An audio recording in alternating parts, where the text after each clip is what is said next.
Hello viewers, তো তোমরা দেখতেই পাচ্ছ ওয়েদারটা কি সুন্দর। আজকে ওয়েদারটা বিকালে এত সুন্দর হয়ে গেছিলো যে ক্যাপচার না করে থাকতে পারিনি। সন্ধ্যের পর আমি একটু চা নাস্তা করে রেডি হয়ে যাচ্ছিলাম, একটা 3 পিস সেট পরে নিয়েছি। 3 পিস সেটটা দেখতেই পাচ্ছ কত সুন্দর। তারপরে হালকা করে পাউডার লাগিয়ে নিয়েছি যাতে সোয়েটিং না হয়, যেহেতু বাজারে যাবো আর বাজারে গেলে ভীষণ সোয়েটিং হয়। সো আমি ব্যাগ নিয়ে বেরিয়ে পড়েছি দোকানের দিকে।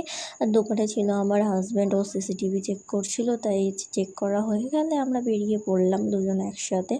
এবারে যেতে যেতে ভেবে নিচ্ছিলাম যে কী কী সবজি নেবো বা কী কী কিনতে হবে। সো বাজারে গিয়ে যা যা সবজি নেওয়ার ছিল সব কিনে নিয়েছি, নিয়ে ব্যাগের মধ্যে আমার হাজব্যান্ড ভরে নিচ্ছে। তারপরে সেখান থেকে সবজিগুলো নিয়ে বেরিয়ে এলাম। আর রাজপুর বাজারে এতটাই পরিমাণে যে আমার চাঁদের মতো গর্ত হয়ে গেছে, সেই চাঁদের গর্তগুলো পেরিয়ে, ট্রাফিক পেরিয়ে আমরা কোনো রকমভাবে একটা প্লেন রাস্তায় উঠতে সক্ষম হলাম। দেন প্লেন রাস্তায় উঠে ভালোভাবে চলে এলাম ধীরে সুস্থে। আর হ্যাঁ গাইস, তোমরা জানিও কমেন্টে যে আমার এই ছোট ছোট ভিডিওগুলো, মিনি ব্লগ হোক, গেট রেডি উইথ মি হোক, তোমাদের সাথে যেগুলো শেয়ার করছি কেমন লাগছে কমেন্ট করো, লাইক করো অবশ্যই। সাবস্ক্রাইব তো বিশেষ করে করে দিও অ্যান্ড বেল আইকন হিট করে দিও। তারপরে আমি চলে এসেছিলাম দোকানে, দোকান থেকে সবজিগুলো নামিয়ে নিয়েছি। দেন দোকান থেকে হাঁটতে হাঁটতে বাড়ির থেকে চলে। সো গাইস, আজকে ভিডিওটা এতটাই, টাটা।